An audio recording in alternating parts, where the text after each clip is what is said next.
গরুমারার জঙ্গলে রয়েছি আর মূর্তি নদীর ধারে জলকেলি করব না তাও কি হয়? জলকেলি ছাড়াও আরেকটা কারণ ছিল। আমি আর পালক এখন একটা অ্যাডভেঞ্চারে বেরিয়েছি। মূর্তি নদী ভীষণই স্রোতশীলা, তো এই মূর্তি নদীর ধার বরাবর এই রাস্তা ধরে, সরু পায়ে চলার একটা রাস্তা ধরে আমি আর পালক এগিয়ে চলেছি। কারণ হচ্ছে পালক মূর্তি নদীর ধার থেকে রক্স মানে নুড়ি পাথর কুড়োবে বন্ধুদের জন্য, নিজের জন্য, স্পেসিফিক্যালি বৃষ্টির জন্য, বৃষ্টিকে দেবে বলে, বৃষ্টি ওর বন্ধু। আমরা পৌঁছে গেছি মূর্তি নদীতে। এই হচ্ছে রক্সের ভান্ডার, আর এই হচ্ছে পালক খুঁজে খুঁজে একটা একটা করে নিজের হাতে চুজ করছে রক্স বন্ধুদের জন্য। বৃষ্টির জন্য কিন্তু ভালো নিতে হবে মা।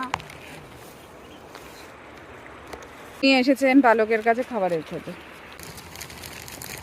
এক ঘন্টু কোথাও বেড়াতে গেলে আমার লাগেজে কিলো কিলো বিস্কিট যায়, কারণ গরু ছাগল আর যা যা পাই সবাইকে আমি আর পালক খাওয়াতে থাকি।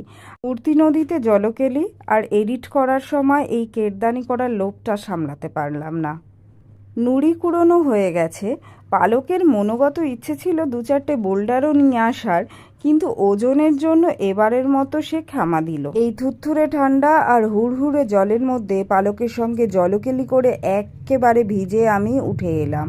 সব কিছুর যেমন good and the bad side থাকে, তেমনই গুড সাইড যেমন এইগুলো, ব্যাড সাইড হচ্ছে এটা।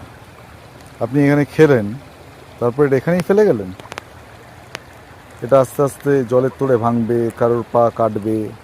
ফ্রাস্ট্রেশনে তন্ময় তারপর মনে হয় ওই মর্কটগুলোর দিকেই কটা নুড়ি পাথর ছুঁড়ে মারল।